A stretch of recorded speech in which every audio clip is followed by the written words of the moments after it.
Greetings. Welcome to Tales of Faith. As you may know from some of our conversations, we are in the process of moving. So we have recorded. But you know what? I maybe don't have enough time to do all the fancy editing that I normally do. If you are watching, you will notice that there's not going to be the scriptures up on the screen. If you're listening, there's not the fancy bumper music in between stuff. I'm just getting out a little bit rougher than normal, but hopefully that these resources are going to be helpful for you. When we get a little bit more settled, you'll be seeing a new location for recording as well as the sort of normal fancier editing type stuff. So thanks for joining me and for your patience.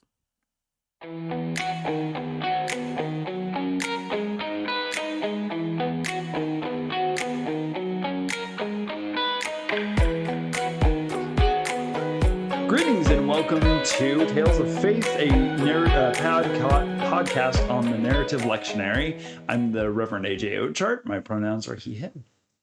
And I'm Louise Ochart, and my pronouns are she, her. This is episode 405 for the... It is 406. I'm changed that. Before the episode started. You changed everything. This is episode 406 for the 18th Sunday after Pentecost on October 12th, 2025, though we are recording this on September 28th. So, as usual, if something major has happened between then and now, we will not be commenting on it as we cannot see the future. We have to make that, we make that because... Stuff happens every day. Oh my gosh. Too many things happen every day. Oh. And truly. Today, we are talking about 1 Samuel chapter 3, verses 1 to 21, and we'll be using the New Revised Standard Version, updated edition, unless otherwise noted. So let's get started with some context. That's you. That's so overall context is we are now in the period of the judges. So I kind of gave this brief overview last time. So the Hebrew people have come into the land of Canaan. They have now occupied it. And there was a lot of sort of ongoing battles with the other Canaanite tribes.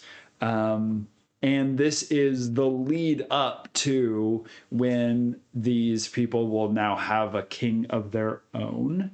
That's kind of the main thrust of this pair of scrolls that we call Samuel 1 and 2. And we are going to be hearing about Samuel, who is a prophet. He is a judge. He is kind of a priest. He's a lot of different things. He's kind of Gandalf. Like he's lots of different things. So what we have had so far in 1 Samuel is his mother, Hannah, is married to a man, Elkanah, along with another woman whose name is escaping me. There's this sort of ongoing tension because this other woman teases her because she doesn't have any children. But Elkanah goes to the where the tabernacle is in order to have a feast. It seems to be at this point in time. Basically, people with means are those who provide for the daily offerings. And so there's just an allotment. Okay, it's this day of this month, you come on up and you do your offering. That then feeds the priests. It feeds this family that is bringing it. Probably those who are poor are going to come to this place as well. It's also feeding them. This may be connected to sort of the tithing offering that they're to sort of store up during the year and then bring at a certain time. Anyways. Hannah goes into the tabernacle and is praying sort of fervently that she would have a child. Eli, the high priest, sees her, thinks she's drunk, and says, like, get out of here. And she says, no, I'm here to to pray. And he says, well, whatever you prayed will be done. And she goes home and she gets pregnant. She has a baby. And part of that sort of way that she was going to honor that, sort of the deal kind of she makes with the oath that she makes with God, is that if I do have a son, I will give him to your service. So she shows up in like 5 years with a kid and says, Eli, I'm that lady that you thought was drunk. Have a kid. Here's a baby. So, baby, but still. Yeah. So Eli is now taking care of Samuel. Eli also has a couple of sons, Phineas and not Ferb. It's not Ferb, but it's Phineas, definitely, and some other guy. I think we have it in our text. And there is definite indications that they are not as righteous as their father. They are sort of misusing the place that they have as priests. And that's pretty important for the story today. Yeah, I think that's about the context that we've got right now. That pretty much sums it up. Does that make sense? Sure. Framing us where we are. Yeah, we've skipped a whole bunch of time. We have skipped quite a bit of time. So they're much more settled. They're living in cities and towns. The tabernacle is currently in Shiloh. It's the movable temple that they brought from the wilderness. It's sort of in a semi-permanent place. We're having sort of a semi-establishment of the Levitical priests. But it's kind of comfortable. They're kind of settled, but also there's sort of dangers and challenges. So that's kind of where we are. Okay. So, text. Mm-hmm. All right. Section 1, 1 Samuel 3:1. Rare in those days. Now the boy Samuel was ministering to the Lord under Eli. The word of the Lord was rare in those days. Visions were not widespread. Pretty short, but this is a pretty important context. First, we have that Samuel is ministering to the Lord, right? He is serving as a priest, even as it seems like a fairly young child. He might be what we would consider a teenager, but pretty young still. So that's an interesting thing, especially in a situation in which it's very much set up that what we've seen so far is that the priests are to be Levites. They are to be from a particular tribe, and Samuel definitely is not. Right. So that's kind of an interesting thing that's going on here. Just sort of interesting to note. Probably suggests that that sort of kind of the power of the Levitical priests. There was a time in which that was not quite as established. It seems that maybe that was established more in the sort of time of building of the temple and all that sort of stuff. And I would assume then that visions were the primary way in which God communicated to his people what he was what he wanted. Yeah, these sort of visions and sort of just prophetic, could be trances, but just sort of the idea of hearing from God was a very rare thing. But prior to this, it was not as rare. Right. These days, it's rare. So my assumption is that prior to this, that was not as rare. We have a lot of the stories before now are God speaking to his people in visions to go and do this thing or that thing. It's sort of a cyclical thing, right? So certainly within the narrative that the time of Moses is this huge amount of time for all these visions, giving of this law, all of this sort of God is communicating with Moses in many and various ways, all of this sort of stuff, right? You go through Joshua is not overly sort of there's not a lot of visions and prophecies and those sorts of things there. It's sort of implied. There's a lot of and thummim sort of rolling bones to see if we're going to succeed in this battle sort of thing. And then the narrative of Judges is this sort of like, it's cyclical as people sort of, they'll listen to God for a little while and then they start worshiping other gods, and then they're faced by some sort of enemy who wants to enslave them or something like that. And then God raises up a new hero that brings them back. And then it's sort of every generation goes through this sort of cycle. But then the story of Judges is this sort of like descending spiral where, none of the judges are great people in general, but especially near the end, it gets real bad. Right. So it's sort of this time of just like people are just not listening to God is kind of the implication. It's not a time where there's a lot of prophets around. It's not a time when God is speaking to their people regularly. Yeah. Which makes what happens pretty surprising. But part of that is also there's some comedy to it, as we will see. All right. So section 2, 1 Samuel, chapter 3, verses 2 to 9. New phone, who dis? At that time, Eli, whose eyesight had begun to grow dim so that he could not see, was lying down in his room. The lamp of God had not yet gone out, and Samuel was lying down in the temple of the Lord, where the ark of God was.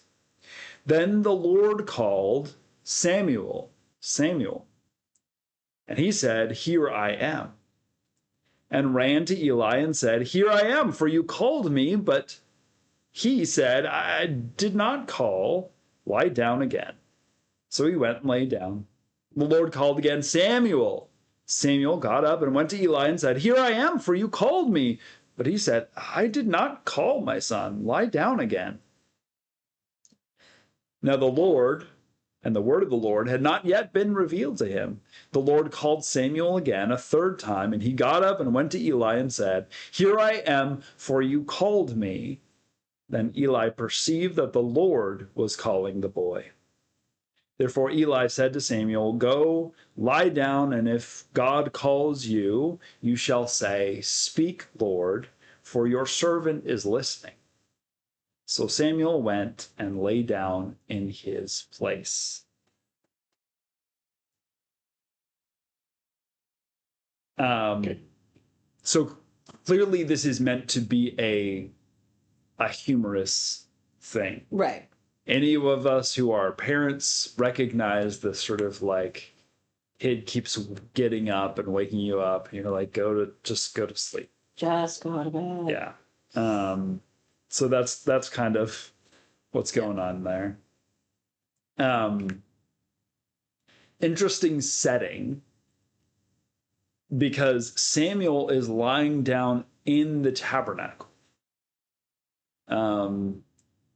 Now, there's lots of different theories on this. One of those theories is, so imagine, the tabernacle is a tent. Right? Probably a flat roof, because we're not in a place where there's a whole lot of rain falls, so that's not really all that much of an issue.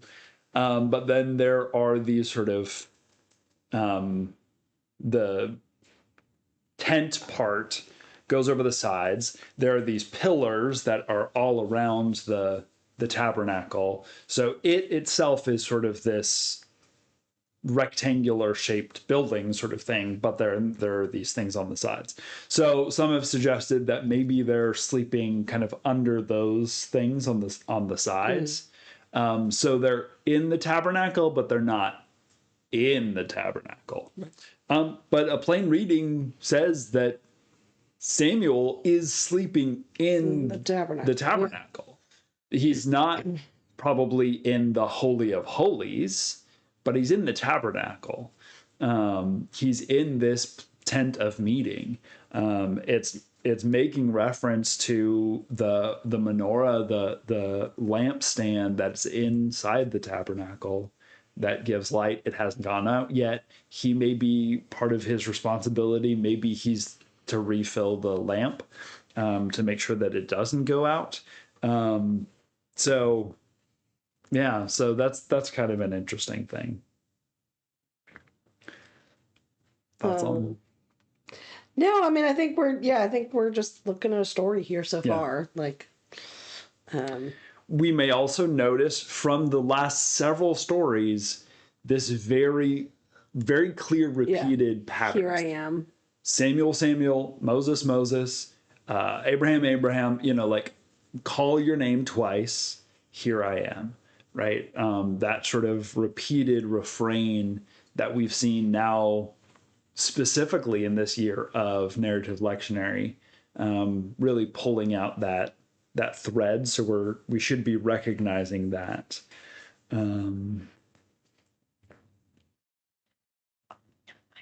And the calling, sort of, that's another theme that we've been seeing for the last, the calling of Moses, the sort of kind of a calling of Jacob.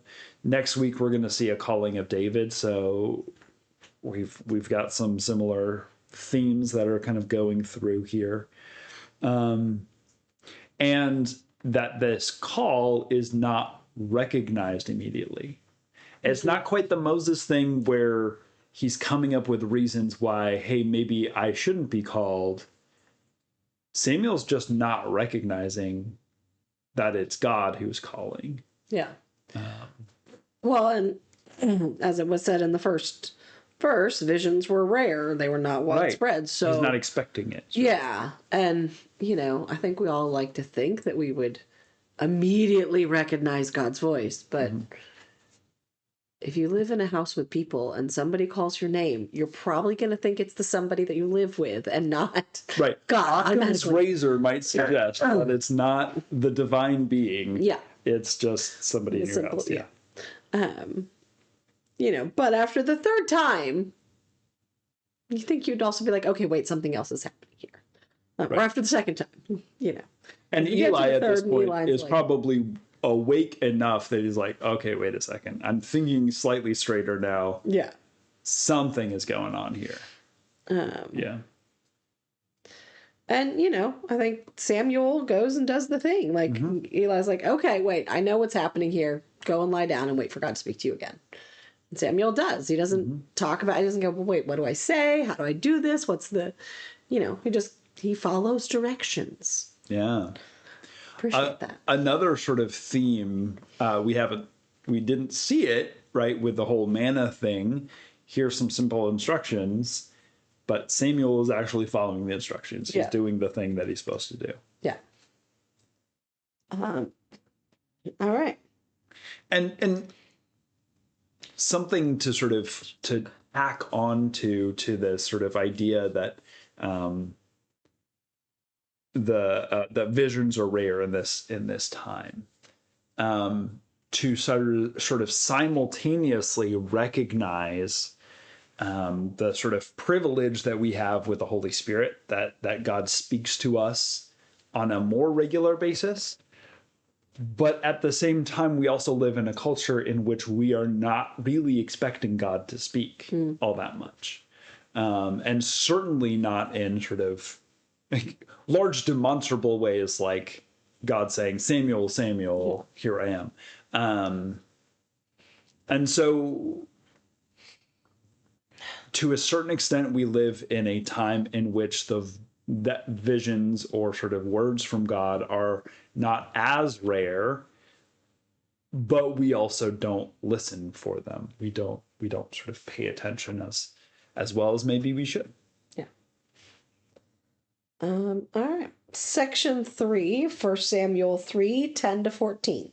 I've got some bad news.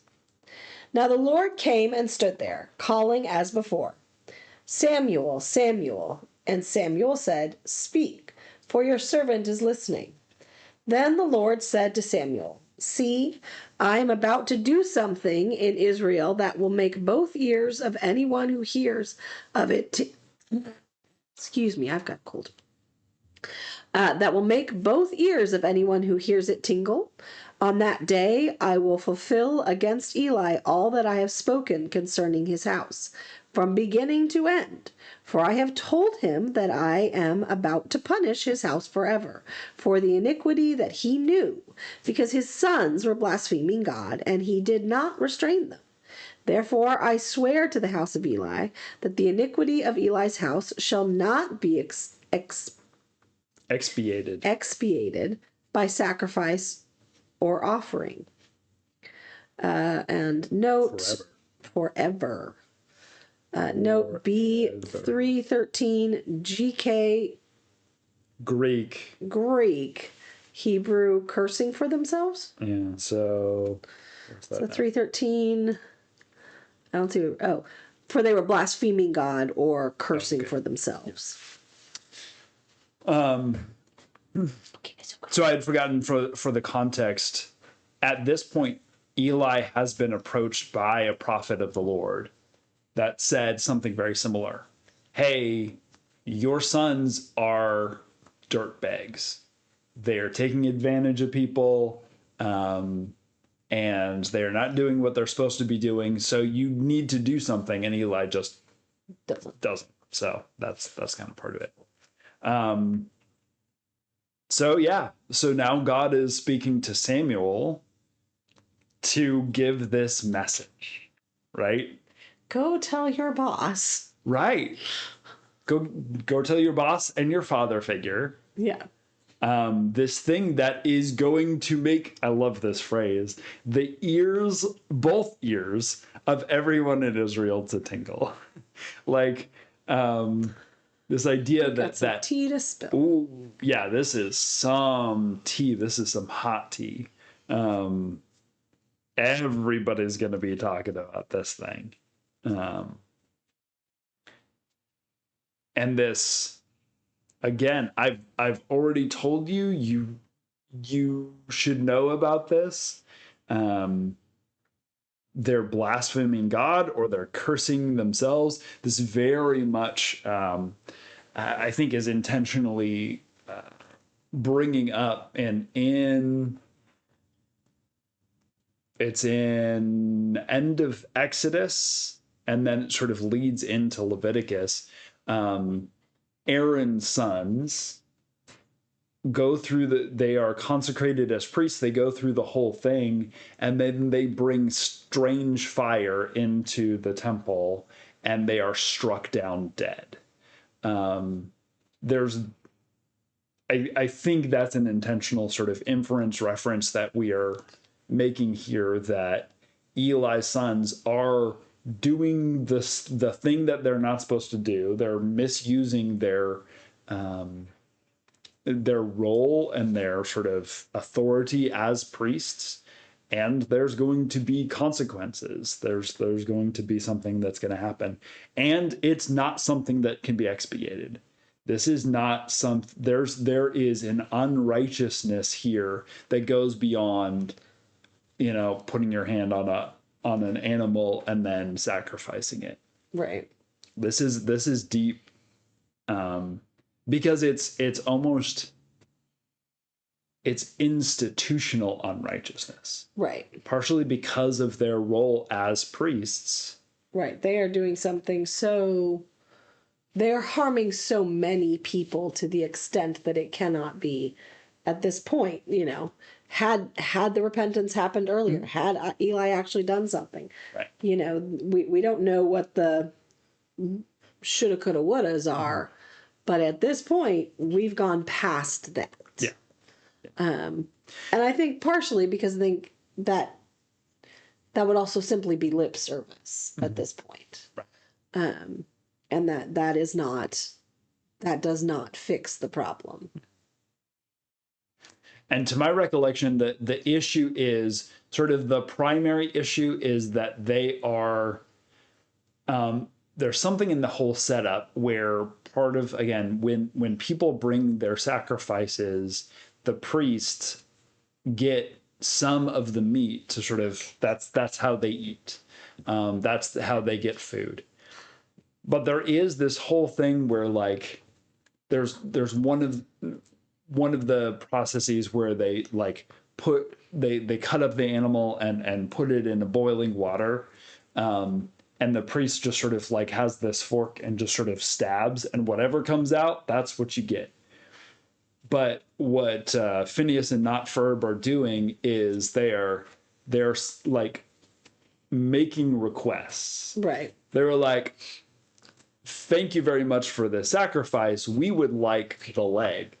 Thank you, and it's not about the sort of chance. It is they're getting the bits that they want, and they are not having it boiled. They're like taking it so that they can prepare it the way they want to. The fundamental issue is they're stealing from God and they're stealing from the people. Yeah. Because the people are bringing their sacrifice. And this is the thing that the people have had to save up for, or, it is a sacrifice. It is not necessarily always out of abundance that they are bringing these things, and they are treating it with callousness. Yeah. They are going against the commandment, do not take the Lord's name in vain. They are very much saying, well, God commands this, God commands, You can almost imagine that that's the way they're doing it. Yeah. Well, we are representatives of God, so you have to give us this thing. Like we were talking about last time, but they're like, oh, don't complain to us. Yeah. We're on God's side, complain to God if you don't like the situation. Or perhaps God wants you to send me $50 so that I can bless you. Yeah, exactly. It's very much that situation. Yeah. And there is at least illusion that perhaps they are misusing the women sexually. Not unlike some of the issues that we see with priests and pastors today. Just people engaging or taking advantage of this sort of sacred role that they play within the community. And preying on people. Yeah, misusing their power. Misusing power. Yeah. So there's lots of stuff going on here. Yeah. Anything else on that?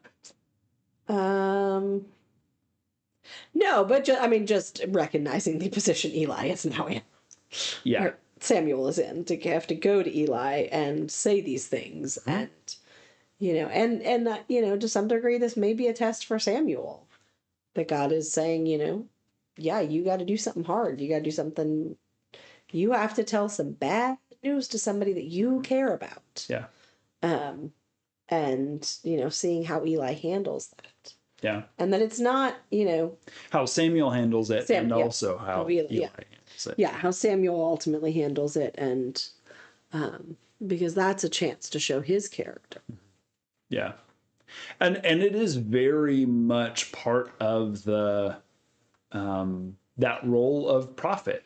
Prophets in the Hebrew scriptures are those who say the words of God. It very rarely has something to do with, culturally we think of prophet and we think of sort of like future telling, and that's not what their role is. Not at all, because there certainly is that sort of apocalyptic side of things. But primarily they're to say the words of God. And oftentimes that is, you are screwing up. Like you are doing something wrong. When things are going well, God isn't speaking to us through prophets. Right. Yeah. Yeah, exactly. It is not a good sign. But God is not usually speaking through prophets if we are doing well. That is a good point. Yeah. Because when we're doing well, we're listening to God, and we don't need the prophets. Yeah. You know, not that we don't need teachers and all that, but like we don't necessarily need somebody to be the intermediary because we're listening to God and we're following God's rules. So when a prophet pops up, perhaps we aren't listening as well as we should be. Right. And it is those times in which the word of the Lord is rare. Yeah. That God says, okay, nobody's listening to me, so you are going to listen to me and you're going to go tell them, right? Yeah. That's interesting.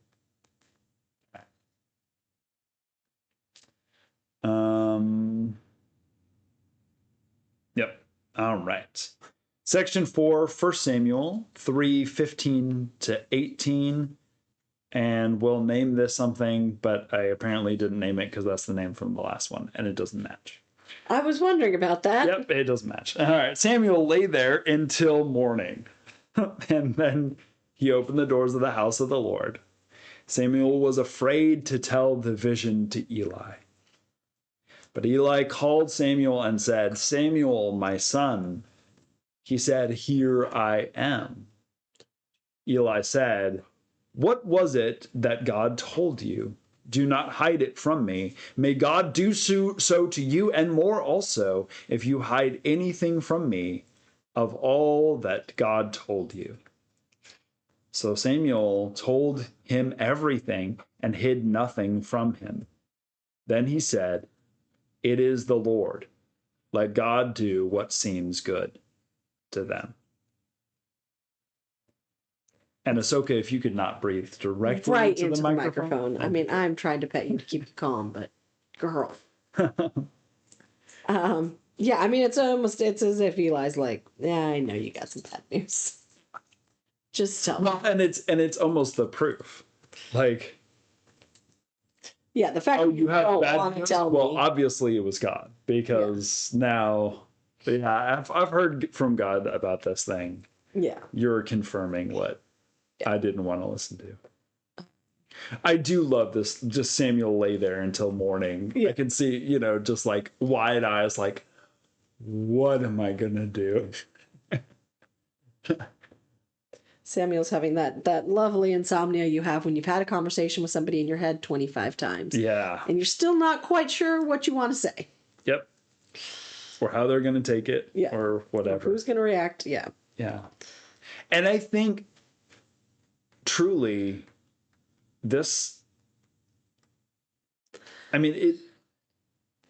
Eli looks pretty good in this. Like, this is a good response.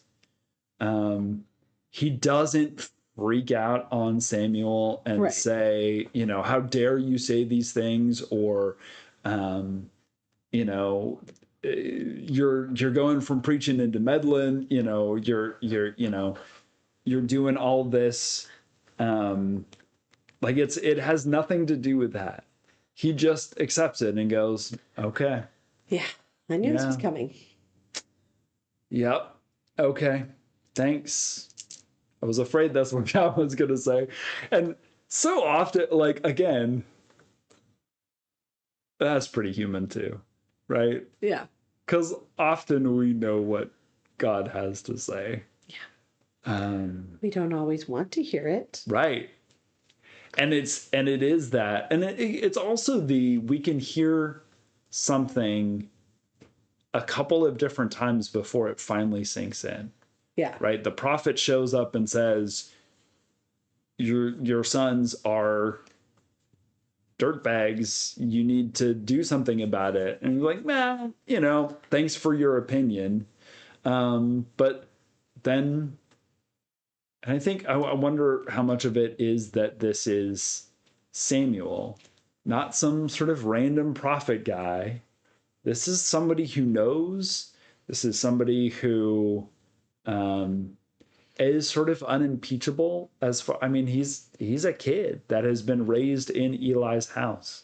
Well, and I wonder if some of the, comedy act beforehand wasn't intentional on God's part, so that Samuel would understand, no, Eli's hearing from me.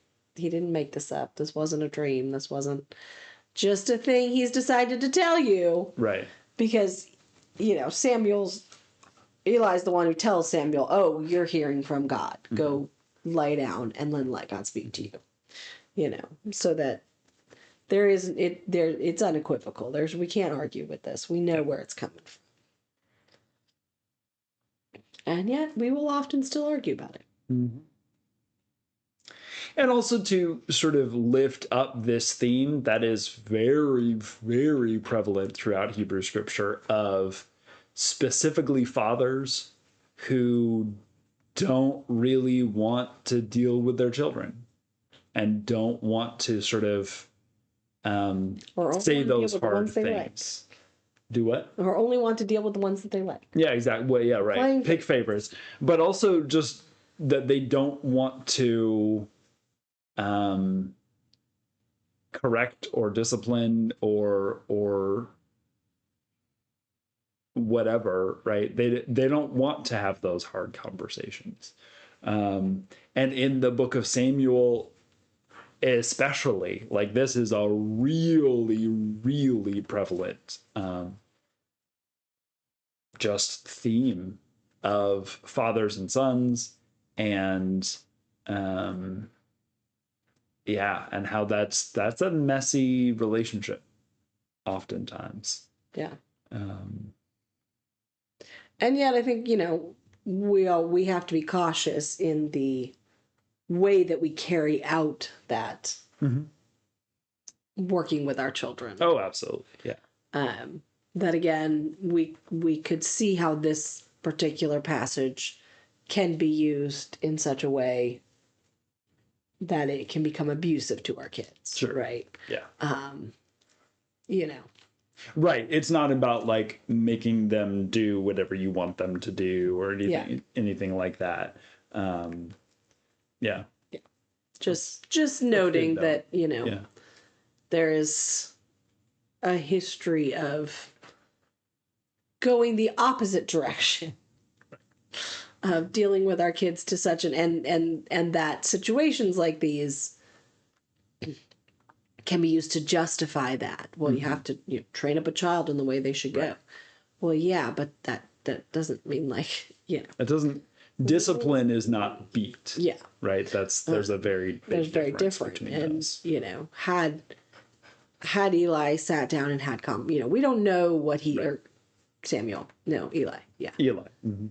We don't know how he raised or what he did or didn't do. But these are PKs. Mm-hmm. So there's that. Yeah, there's a good whole layer. That's tough. Yeah. So who knows what led up to this? Mm-hmm. But yes, they have been acting in such a way that has brought. I don't want to say brought dishonor because that's not really what it's about, but has been dishonoring to God, and because of the power that they have. Mm-hmm. They have misused that power. I really think it goes back to misusing the name of God. Yeah. And doing these things in God's name and using that power that they have over the people. Yeah.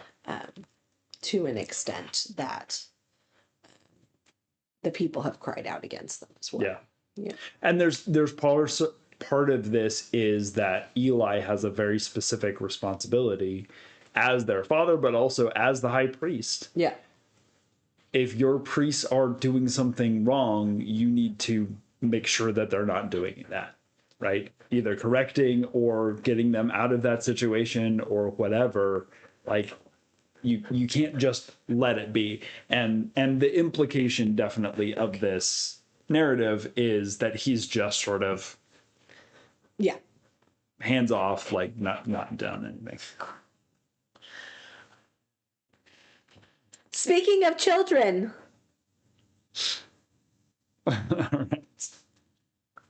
won't do what you want them to do. You want to go back outside? Right. Come on over here.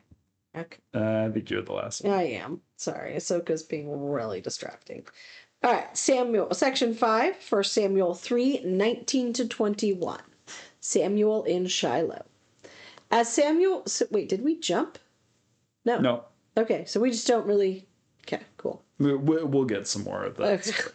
As Samuel grew up, the Lord was with him and let none of his words fall to the ground. And all Israel, from Dan to Beersheba, knew that Samuel was a trustworthy prophet of the Lord. The Lord continued to appear at Shiloh, for the Lord revealed himself to Samuel at Shiloh by the word of the Lord. All right. So we have this sort of like little closing up of this section.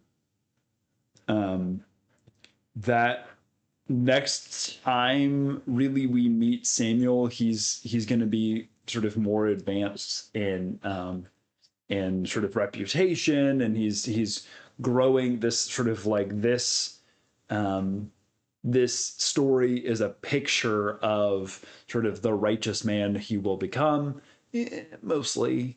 And yeah. And that this place, him being here at the tabernacle, really brings this sort of situation in which the word of the Lord continues to appear at Shiloh. That there is, so we begin this pericope with this idea that the word of the Lord, or the visions of the Lord, are rare in those days. Now to this time of God is speaking all the time. God is regularly revealing himself. Right. To Samuel. To Samuel, right? Because Samuel is a prophet, and everybody, Samuel's listening. And everybody knows there is a prophet in Shiloh. It's Samuel. He's really important. So just to give his credibility as we then continue the story where Samuel plays a pretty pivotal role in the story that we'll see next time. Anything else you want to say about this text in particular? No, I mean, I feel like, it feels very much like the beginning of a story. Yeah, it is. It is very much. I'm not sure I feel a whole lot that's applicable other than, listening and following and maybe not putting yourself in a position that God needs to call somebody else out to call you out. That's a good one. That's a good one. But yeah. But yeah, we'll finish off the story. So just to pull some of those threads. So the next sort of set of stories is about the Israelites and the Philistines at war, and Phineas and not Ferb take the the Ark of the Covenant. I really should have looked up his name. I really should have, but it's funny. They take the Ark of the Covenant, which is so. This is a really interesting thing, where sort of like developmentally,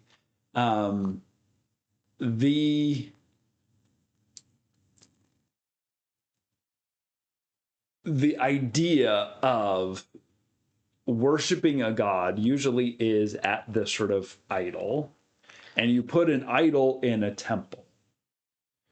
Well, for these people who are wandering around, you can't do that. And so you have this tent of meeting, this movable temple that goes with you wherever you go.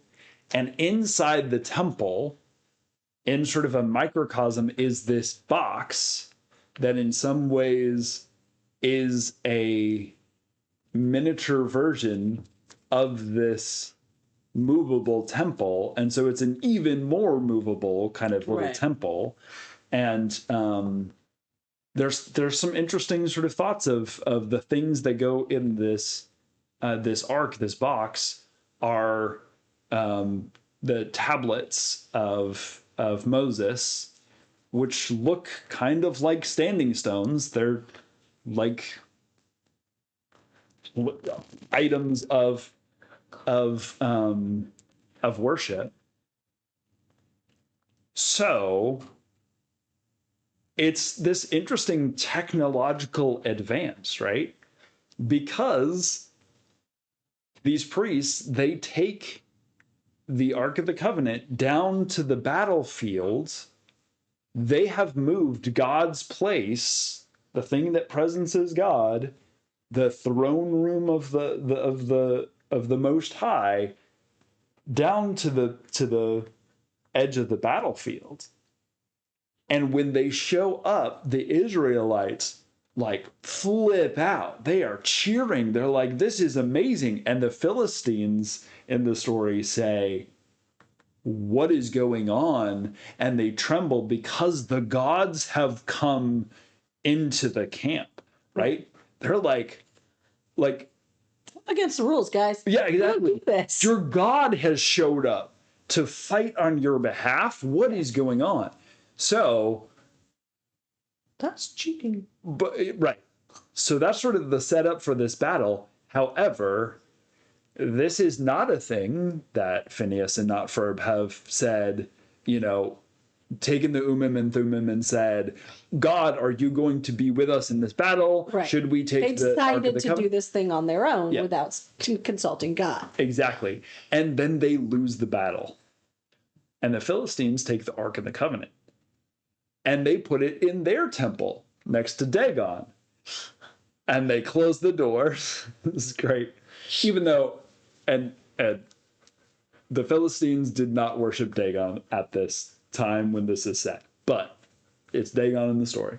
They close the door. They open the door in the morning, and Dagon is face down in the temple. And they go, oh, that's weird. And they put him back up. And then the next night, they close the temple, and then they open it back up in the morning, and Dagon is face down, his head is chopped off, and his arms are chopped off. And they go, maybe we don't want the Ark of the Covenant anymore. And so they take it and they bring it to another Philistine town. And you guys have it. Yeah, you guys take this for a while. And this other Philistine town is invaded by rats, and everyone has tumors and probably hemorrhoids. And, it's not a good scene. Yeah. And so then they say, okay, it's probably this Ark of the Covenant that this box of the Lord. We're going to send it back. And so they put it on a cart, a fresh cart, and calves that have never pulled a cart. And they go, okay, we'll just send it off into the wilderness, and it goes straight to Israel. And it ends up in a town, and the people there, they're Israelites, but they freak out because it's God in a box that has shown up, and several people die, and there's this whole thing. Eventually, it finally gets back to the tabernacle.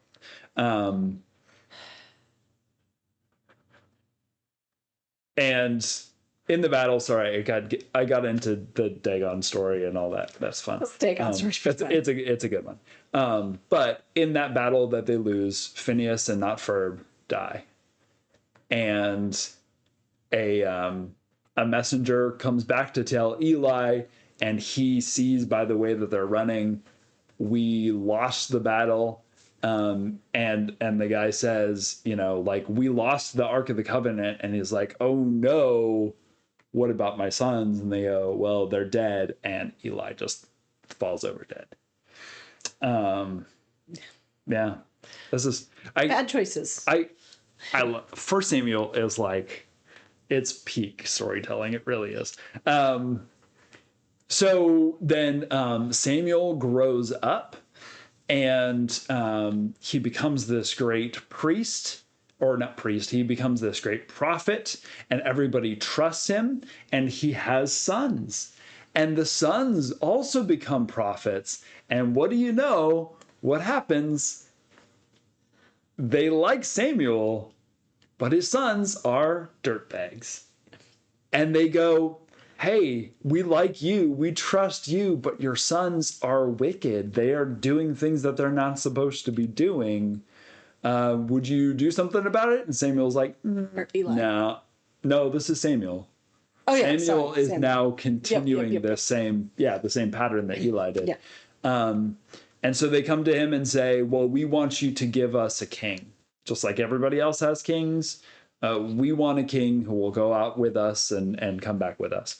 And Samuel gives this whole soliloquy about how having a king, well, first of all, God's supposed to be your king. But second of all, having a king is not going to be good. They're going to ask for taxes. They're going to take your land. They're going to take your women. They're going to take your daughters and your sons. They're going to take your food. They're going to take your slaves. They're going to take all of your stuff. And they go, okay, sounds good. I mean, like your Medicare and your food They're going to stamps take your and your Medicare and your food stamps and teacher pay and food for free lunches for Exactly. children. Wait, what? Sorry. yeah. No kings. Nookings. Nookings. And so Samuel picks a king who is the handsomest and the strongest and the most sort of like emotionally Stunted. yeah,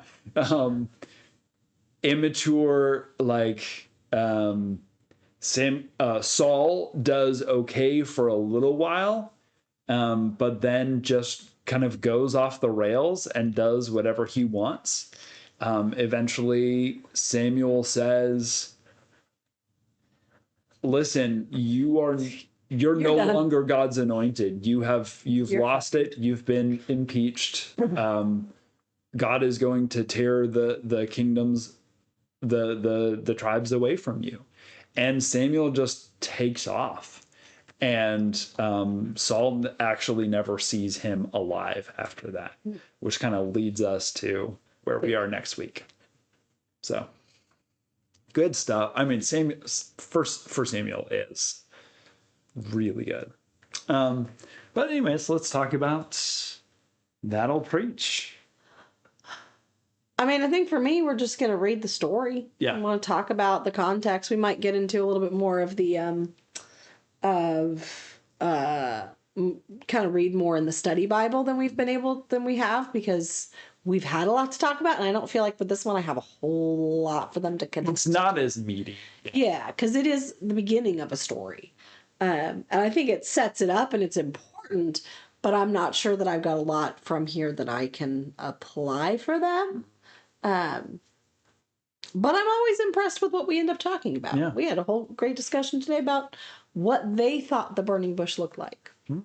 They all thought it was also a pretty cool miracle. Okay. I did share with them. I was like, here's Pastor Aaron's take on it. And they all thought it was pretty cool. But yeah, I think I don't really know right now where I'm going to go, other than like we're going to read. We'll talk about the importance of listening for God, and being. I think the biggest thing is that Samuel was available. Samuel listened, and I think again, kind of going back to Moses, like we have to be available. We have to listen. We have to be willing to do the thing when God gives us a thing to do. And when God gives us a thing to do and we do the thing, then we get another thing and another thing and another thing, right? Sometimes they're good things and sometimes they're not so fun things. But in the end, we're still listening and following God, and that is going to lead us into greater relationship with God, and that is when we are blessed. So, okay, so yeah, I have something to talk about. We'll talk about that. I like that. I'm probably gonna play up telling the story, but I think I'm gonna end in this. That sort of. Sometimes we are called to say hard things. Sometimes we are called to say things that people are not gonna like to hear. Right. And part of that is back to this sort of like, in a time when God's word is rare, when of people really listening to what God is saying, that those are the times where I like when prophets come and talk to you, that's not a good sign. This is the time for prophets. This is the time for hard words. and things that we do not want to hear. And part of it is probably not for this one. This might be when we get to Elisha. But sometimes the reason that the word of the Lord is rare is because so many people are talking, and so many people are claiming the word of the Lord. Say it's too loud. Yeah. Um, It's not that the word of the Lord is rare, it's that we're not listening. yeah. Maybe, yeah, sort of thinking about this priesthood that has kind of gone astray, and what's going on there, and how does God speak through maybe sometimes unexpected voices. This is a child, and that might be that might have some. That might be an interesting way to consider it as well. That children give a unique perspective, and sometimes for faith things, especially, they see things far more clearly than we do, because they're not as taken. They're not as colonized. They're not as sort of formed by our assumptions. They are forming their own assumptions and their own opinions when we give them the opportunity and the chance. Yeah, I mean, I think that is one thing I really enjoy about the youth is that like I will tell them what I think, but I often try and open it up to them first. Yeah. What is it that you're seeing here? What are you getting out of this? Yeah, because they can see something that we as adults just don't always recognize. And part of that is asking the wrong questions, and not making the right assumptions and that sort of thing. Part of that is very much a sort of a liberation theology perspective, is deeply rooted in let people read scripture and discern what is the Holy Spirit saying through it. It started with priests in South America just pulling together farmers and just day workers and all these different people who are not trained in reading scripture. Here, read this, and what do you think? Not always going to the experts, trusting that God has spoken, does speak through all sorts of different people. And we get so caught up in our own kind of academia and the rightness of our own positions, and why dead white theologians are definitely the most important, when the Spirit is speaking. Yeah. Because ultimately also part of this problem is this handed down job as opposed to a called job. There is very much at sometimes subtle and at sometimes very sort of like clear critique of hierarchical or nepotism, sort of that sort of hereditary stuff. That's not always the most. That's not always the best option. Yeah. That God chooses leaders that don't have, not just because their daddy was famous. That there's some other stuff going on there. But anyways, any other closing thoughts? No, I think that's good. Great. Yeah. Yeah. Read 1 Samuel. It's good. Like, it's, and 2 Samuel is as well. It's just, it is good storytelling. It is, yeah, it's good stuff. So thanks for joining us for Tales of Faith as we consider now 1 Samuel. Join us next time as we will continue to be in 1 Samuel, just 10 or so chapters ahead, and the calling of David. Like this video, share it with somebody else. You can watch on YouTube or listen on Spotify or Apple Podcast. And most of you connect through Spotify. That's a great way to connect. Substack. Yep, that's what I meant. Substack. And if you follow on Substack, you also get, I send out liturgy, and I do sort of a Star Wars scroll, yeah, sort of to catch us up to where we are in the story. So if you're interested in that, follow on Substack, and you can watch it there, you can listen to it there, you can read the stuff. So and there's some community stuff as well. But yeah, we love your comments and questions and queries. And yeah, Always let us know your thoughts. yep. Except not about how our dog breathes into the microphone. There's nothing we can do about it. She's always been a heavy breather. So there you go. Thanks for joining us. We'll see you next time. Bye.